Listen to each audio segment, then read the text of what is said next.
He told me I was nothing without him. Now the world is going to hear it all. Those weren't lines from a TV drama. They were real words, spoken by Kody Brown outside a Utah courthouse, her voice steady but her eyes glistening with years of unspoken pain. Cameras flashed, reporters shouted, and for the first time, Kody stood alone.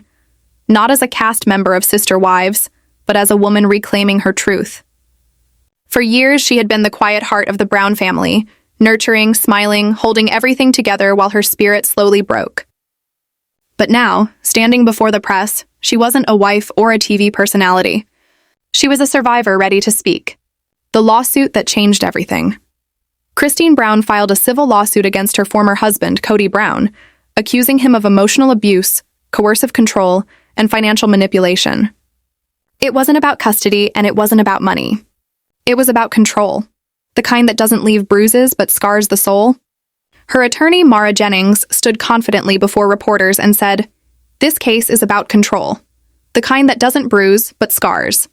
Emotional abuse exists, and Kody Brown has endured it in silence for years. Inside the courtroom, whispers filled the air as Kody Brown entered with Robyn by his side, his last wife, and perhaps his last ally.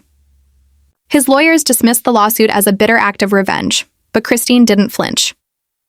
Dressed simply, clutching a worn leather notebook, she sat alone, calm, composed, and unafraid. Life behind closed doors. For over 25 years, Kody lived under Kody's control, raising 6 children, cooking, cleaning, smiling for the cameras, while quietly losing herself. Her private diaries revealed what the world never saw. If I cried, he called me dramatic. If I asked about money, he said I didn't trust him. If I pulled away, he threatened to take everything. Mara argued that Kody deliberately kept Kody financially dependent, controlling every account and decision. In public, he praised her loyalty. In private, he belittled her. This wasn't a marriage, Mara told the court. It was manipulation disguised as religion. And it ends today. Kody's lawyers laughed, calling her claims emotional, not factual. But Kody wasn't after fame or fortune. She wanted acknowledgement, proof that emotional abuse is still abuse. "I don't want his money," Kody said quietly. "I just want the truth to be heard." Outside, supporters held signs reading, "Team Kody, no more silence," and "Emotional abuse is abuse." Day 2, the tapes. The next morning, the courtroom was tense. Kody's lawyer placed a small black speaker on the table and held up a USB drive. "Your Honor, these are Kody's own recordings. Emotional abuse doesn't always leave marks, but these tapes will show the scars." Kody's lawyer objected furiously, but the judge ruled the tapes admissible under Utah's one-party consent law. The room fell silent as the first recording began. The recordings that shook the court. The first tape played softly, the sound of dishes, children, then Kody's voice, sharp and cold. "Kody, you want to leave? Then leave. But don't expect my help. You're weak." "Kody, I've given everything, Kody." "Kody, that's your problem. You're not my wife, you're a complainer." The words hit like a punch. The courtroom gasped. Another tape followed, darker this time. "Kody, I'm thinking of moving back to Utah." "Kody, you move without my say-so and you'll regret it. You don't take my kids and walk away. You'll be cut off from everything." The room froze. A reporter dropped her pen. Kody's daughter, seated in the back, covered her mouth in shock. Then came the fourth tape. "Kody, you think Janelle will back you? She's clueless. Robyn's the only one who understands me. You're jealous because she means more to me than you ever did." Kody sat perfectly still, her face expressionless. Decades of silence echoed through that moment. The final recording. When the fifth and final tape played, the room felt heavy. "Kody, I feel like I'm nothing in this marriage. Kody, if you ever attempt to leave Kody, you'll regret it." The courtroom went completely silent. Reporters stopped writing. Kody's face drained of color. For Kody, it wasn't about revenge, but it was about finally being heard. The turning point. Her attorney stood and addressed the court. "These tapes don't just show anger. They show a pattern of control, a system built to break a person down." Kody didn't shed a tear. She simply looked ahead, unshaken. She wasn't the broken woman he had tried to make her believe she was. She was the woman standing against him, and every manipulator like him. The aftermath. When the judge adjourned for the day, Christine walked outside to flashing cameras and cheering crowds. Supporters chanted her name. Her daughters walked beside her, proud and strong. She didn't need to say much. Her truth had already been broadcast across every headline. Kody Brown's secret recordings expose years of emotional abuse. Social media exploded. Fans around the world called it the beginning of a new movement. Recognition for emotional abuse victims everywhere. The Reckoning experts called the case historic. Emotional abuse had never been this publicly addressed in court. Christine's fight wasn't just for herself. It was for every person who's ever been told to endure quietly. Because silence isn't strength, it's surrender. And Christine refused to surrender anymore. Epilogue. The words that freed her. As she left the courthouse, a reporter asked her one final question. "What do you want people to know about all this?" Christine smiled faintly and said, "He told me I was nothing without him. But now I know. I was everything without him." With that, she turned away, walking into her new life, not as Kody Brown's wife, but as Kody Brown, free, fearless, and finally heard. Now the world asks, do you think Christine will win this case? And should emotional and psychological abuse carry the same weight as physical violence in court? Physical violence in court? The verdict and the fallout. The morning after the sun rose pale over Salt Lake City. The courthouse steps were already lined with reporters, camera crews, and supporters holding signs that read, "Justice for Christine." Emotional abuse leaves invisible scars. Inside, tension buzzed like static. Everyone knew this was no ordinary reality TV drama. This was real life, and its outcome could reshape how emotional abuse is treated in the American justice system. Christine arrived quietly, dressed in soft gray, her daughters beside her again. Kody arrived minutes later, trailed by his lawyer, his posture stiff, his jaw locked. He didn't look at her, not once. The judge's return. When the judge entered, the room fell silent. Every rustle, every breath seemed to stop. The day before had been chaos. Reporters shouting, people crying, the audio tapes echoing through every mind present. The judge looked grave, exhausted even, but focused. He began slowly. This case is unique. It raises questions about how our courts define harm, and what counts as evidence of abuse when no visible bruises exist. He paused, glancing first at Christine, then at Kody. What we heard on those recordings was deeply disturbing. The law in this state recognizes emotional abuse as a legitimate cause of action when it can be proven intentional and sustained. You could hear the collective inhale of the courtroom. Based on the evidence presented, the court finds that Kody Brown was subjected to intentional emotional distress through coercive control and psychological manipulation. A ripple ran through the gallery. Kody's face went stone still. Christine bowed her head, her lips trembling slightly. While no monetary damages are being ordered, this court acknowledges the truth of Mrs. Brown's claims and issues a formal public ruling in her favor. The courtroom broke into muffled sobs and applause. The gavel struck once, history made. Kody's breakdown. Kody's lawyer rose instantly, shouting objections, claiming bias, appealing for mistrial. But Kody didn't move. His eyes were fixed on Christine, cold and hollow.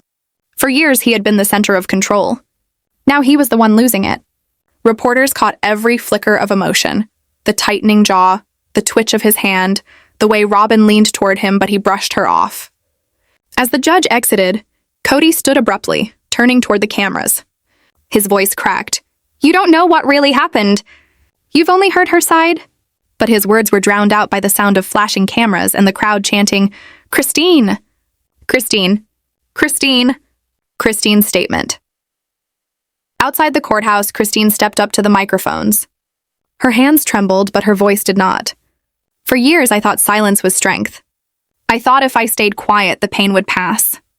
But silence only feeds control. She took a breath. This ruling isn't just for me. It's for every woman, every person who's been told that emotional pain doesn't count. It does. Her lawyer placed a hand on her shoulder as tears welled up in Christine's eyes. Tears not of pain, but relief. "He told me I was nothing without him," she said softly. But today, the court and the world told me otherwise. The crowd erupted. Supporters cried, clapped, hugged. Reporters' questions blurred into the background. Christine smiled faintly, then turned to her daughters, her strength, her legacy, and walked away. The world reacts within hours. The ruling became a global headline. Kody Brown wins landmark emotional abuse case. Reality TV star redefines what abuse means in court. Social media exploded with messages of support. Survivors from all over the world shared their stories using the hashtag #HopperChristineCourage. Experts called it a legal milestone. Emotional abuse, often dismissed as not real enough, had been validated by the law. Kody, meanwhile, retreated from the public eye. His representatives released a brief statement calling the judgment unfair, but the damage was done. His once carefully built image as the strong patriarch had shattered. Inside the aftermath, Kody spent the following days away from cameras, quietly at home with her children. Friends later described her as lighter, free, and finally at peace. A week later, she gave one final interview. Sitting on her porch, sun pouring through the trees, she spoke softly but firmly. Healing doesn't come when they apologize. It comes when you stop needing them to. The interviewer asked her if she forgave Kody. She smiled faintly. Forgiveness isn't for him. It's for me. He doesn't hold power anymore. Kody's last move days. After the verdict, Kody attempted to post a long message online, claiming he'd been manipulated, calling Kody's tapes edited and twisted. But fans weren't buying it. Every comment thread was filled with one response. We heard you ourselves. His credibility, once his shield, had vanished. Robyn stayed silent, avoiding reporters. Rumors swirled that even she had started to distance herself. Kody Brown, the man who once commanded 4 marriages and a national audience, was now a man alone, facing the world he had once controlled. Kody's new chapter months later, Kody appeared in a small podcast interview. Her voice calm, almost peaceful. She spoke not as a victim, but as a teacher. Control thrives in silence, she said. But the moment you tell your story, you take that control back. She talked about building a new foundation for her daughters, one of honesty, trust, and self-worth. If my story helps even one woman walk away from fear, then it was all worth it.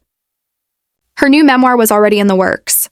Pre-orders crashed the publisher's website the day it was announced. The legacy Kody's case sparked discussions across the U.S. about recognizing emotional and psychological abuse as valid grounds for legal protection. Law schools studied her trial. Advocacy groups quoted her words. This wasn't a marriage.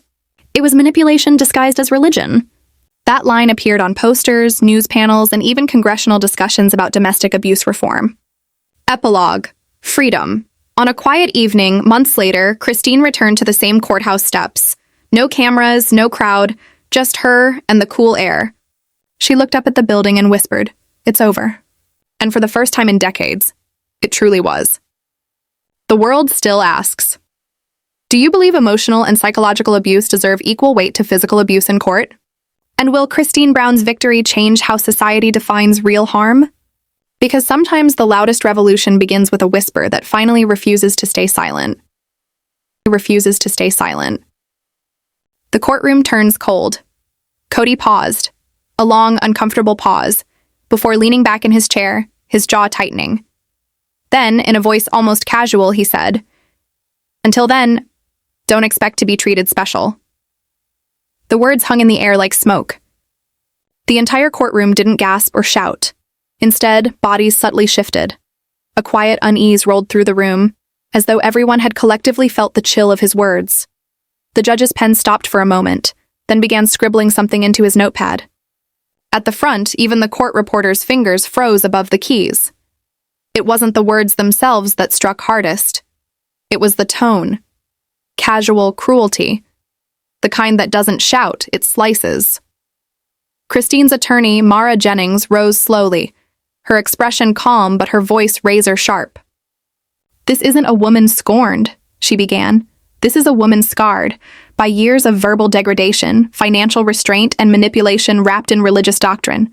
And for the first time, she has the courage and the proof to say enough." Then came the final recording, the 6th and last. It wasn't angry or loud. It was quiet. Kody's voice whispering, "I should have never married her." Kody's voice didn't respond. Then, silence. The recording cut abruptly, and somehow, that silence was louder than any argument they'd ever had. The courtroom was still. The jury didn't look at him. The reporters barely breathed. Kody's defense scrambled, arguing the tapes were taken out of context, that they were emotional but not criminal. They claimed the words were edited, the intent misinterpreted. But the damage was done, not just in that courtroom, but out in the world. Within hours, every major outlet had picked up the story. Headlines screamed, "Kody Brown's secret recordings shatter the sister wives' legacy." Social media exploded. Justice for Christine. Kody exposed. Sister wives' unfiltered millions weighed in, some angry, some heartbroken, all united by one thing: finally seeing behind the curtain. Kody sat stone-faced, his eyes forward, refusing to meet Christine's gaze. Robyn held his hand tightly, but her expression wasn't strength. It was confusion, worry, even fear. Because for the first time, Robyn wasn't watching her husband defend himself. She was watching his mask crack in front of the world. When the judge adjourned, his tone was firm. The recordings will undergo full examination for potential emotional distress damages. Christine stood, composed but visibly shaken. Cameras flashed as she stepped outside the courthouse, surrounded by a storm of reporters. She didn't speak. She simply held up a small white card. Scrawled across it in neat handwriting were 5 words: "Emotional abuse is still abuse." That card made the evening news. It went viral.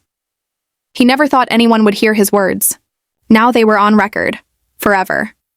This trial wasn't finished, but one truth was already undeniable. Christine Brown didn't come to play the victim. She came to fight, and the world was finally listening. Day 3. The money trail, the R. Courtroom hadn't yet recovered from the emotional impact of Christine's tapes when the third day began. But this time, her legal team wasn't dealing in emotion. They came armed with numbers, hard, irrefutable facts. Christine's lawyers alleged something far more calculated: financial manipulation. Behind the facade of family unity and spiritual leadership, they argued, Kody had built a system of financial control designed to keep his wives dependent and powerless. Christine's lawyer opened the day with a question that hung like a knife. What does a woman get when she gives up her career, her independence, and her income in the name of family, and walks away with nothing? Then came the paper trail. Between 2010 and 2021, the height of sister wives, the Brown family earned from multiple sources: TLC contracts, book deals, real estate, public appearances, and brand sponsorships. Christine appeared in every episode, in every photo shoot, every public event that made the Brown family brand what it was. But as the records revealed, her name was missing. Not a single joint account, not one contract in her name. Every paycheck, every TLC transfer, routed through Kody's personal LLC. He owned the accounts. She owned the labor. And when she left with nothing. Then came the bombshell, an internal TLC pay sheet. It showed Kody Brown, $75,000 per episode; Robyn Brown, $25,000 per episode; Christine Brown, not listed. Her contribution was labeled under a single line: family content. A hush swept through the courtroom. Christine's eyes filled, but she didn't cry. Her attorney continued, voice unwavering. This isn't just about money, it's about power. Kody designed the system so that if Christine ever walked away, she'd walk away broke. And that's exactly what happened.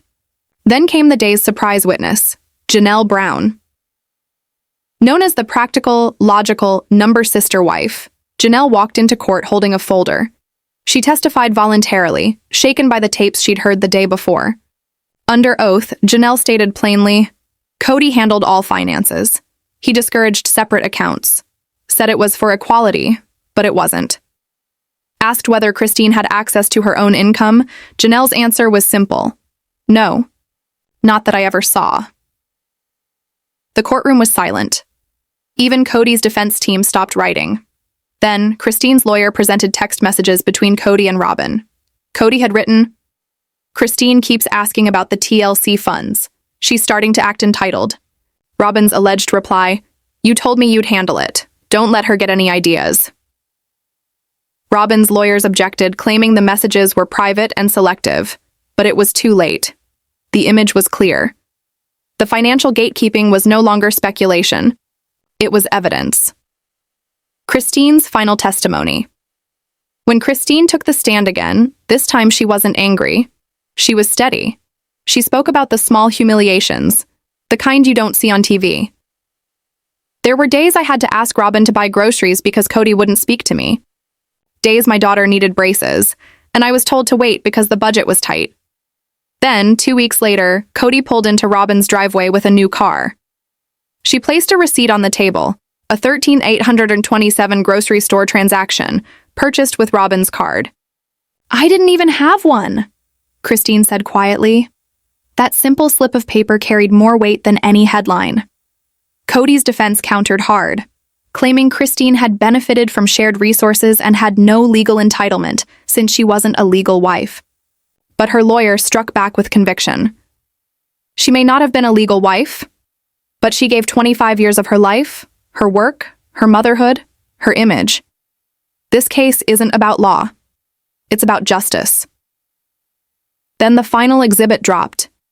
Like a thunderclap, a $112,000 bank transfer from the Brown Family LLC to Robyn Brown's personal account, made just 2 weeks after Christine moved out. Christine received nothing. The judge adjourned for the day, but no one moved.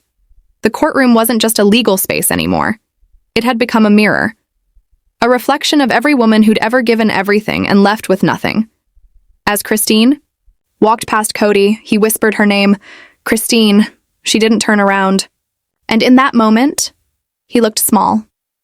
Not the confident patriarch from TV, not the man who led his family on screen, just a man caught in his own web. Outside, the crowd cheered. Signs rose high. We believe Christine. Justice for every wife. This wasn't just a trial anymore. It was a reckoning. Day 4, the silence before the storm. Christine deserved justice. Money had always been Kody's weapon, because money was power. And power, when misused, becomes abuse. For years, viewers called it sister wives, but the truth? Only one was ever really paid. The public was no longer just watching. They were taking sides. And Kody Brown, once the symbol of control, was losing ground fast. The 4th day of the trial didn't start with shouting or tears. It started with silence. A heavy kind of silence, the kind that fills a room when everyone senses something irreversible is about to happen. Then the doors opened. Robyn Brown entered, flanked by lawyers on both sides. Her hair pulled back, face bare, dressed entirely in black. No cameras, no edits. No TLC lights. Just the truth. Or perjury. Christine sat in the front row, fingers clasped together, her face unreadable, calm but strong. This wasn't testimony. This was a showdown. The testimony of Robyn Brown. As Robyn took the oath, Kody wouldn't even look at her. He stared down at the table, fists clenched, lips pressed tight. The financial revelations from the previous day had cracked his armor, and now Robyn's words could either save him or destroy him. Christine's lawyer began softly, almost gently. "Mrs. Brown, you were legally married to Mr. Kody Brown in 2010, correct?" Robyn nodded. "Yes." "Before that, you were spiritually married?" "Yes." "So you became part of the family while Christine was already living in the household?" "Yes." Each answer came quiet, rehearsed, but restrained, until the questioning shifted. Christine's lawyer lifted a printed transcript, the same text messages between Kody and Robyn revealed days earlier. "Do you recall this conversation with Mr. Brown?" Robyn hesitated. "I do." "Did you believe Christine was entitled to share in the family's income?" "I didn't know how that was supposed to work," Robyn said quietly. "Kody took care of it." The lawyer's tone sharpened.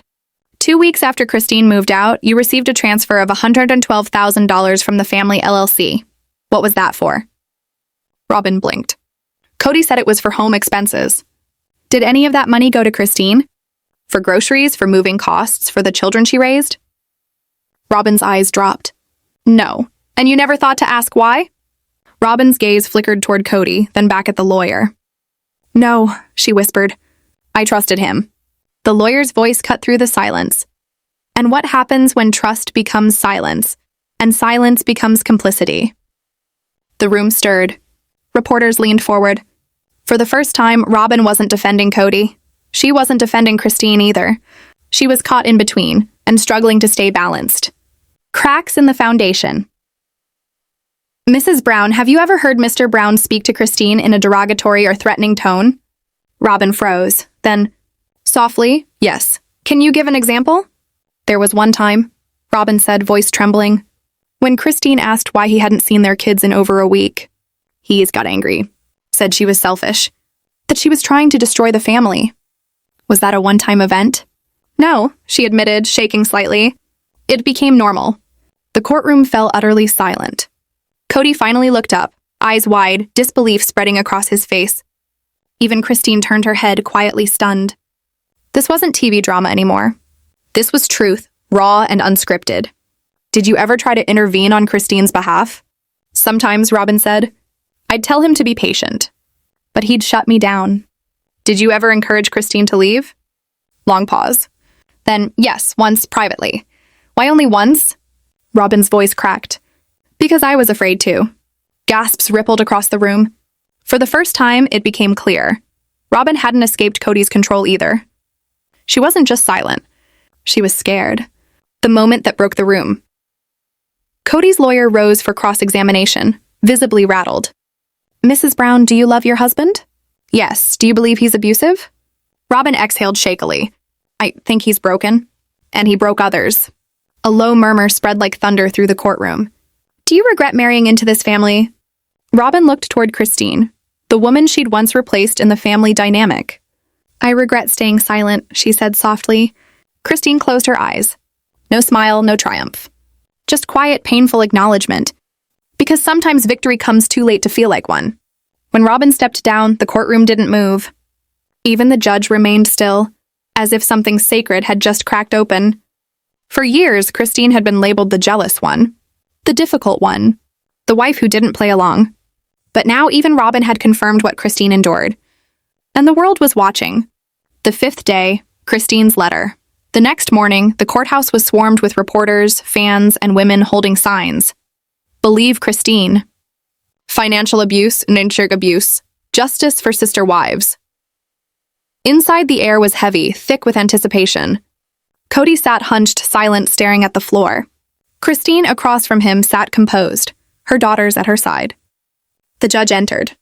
Before I decide whether this proceeds to a full trial, he said, the plaintiff has requested to make a closing statement in writing. Christine stood and approached the bench. She handed the judge a folded, handwritten page, torn from a personal journal. He nodded. You may read it aloud. Christine took a slow breath. Her voice was steady but soft. Your Honor, I'm not a lawyer. I'm not a politician. I don't know how to win a courtroom. But I do know what it feels like to be invisible. She paused. No one moved. For 25 years, I was part of a family that told the world we were strong and equal. And I believed it. I thought love meant staying quiet when you're in pain. I thought submission was strength. I thought asking for more was selfish. But that wasn't love. That was fear. Fear of losing everything if I spoke up. Fear of hurting my children. Fear of the man I loved turning against me. And one day he did. Her voice trembled, but she didn't stop. When I said I was leaving, he laughed. He said I couldn't survive without him. He was wrong. I didn't just survive. I found myself, but surviving doesn't erase the years I lost. It doesn't return the money I earned but never saw. It doesn't silence the nights I cried into a pillow so my children wouldn't hear. I stand here not for revenge but for validation. To ask this court and this country to see that emotional abuse is real. That financial control is manipulation.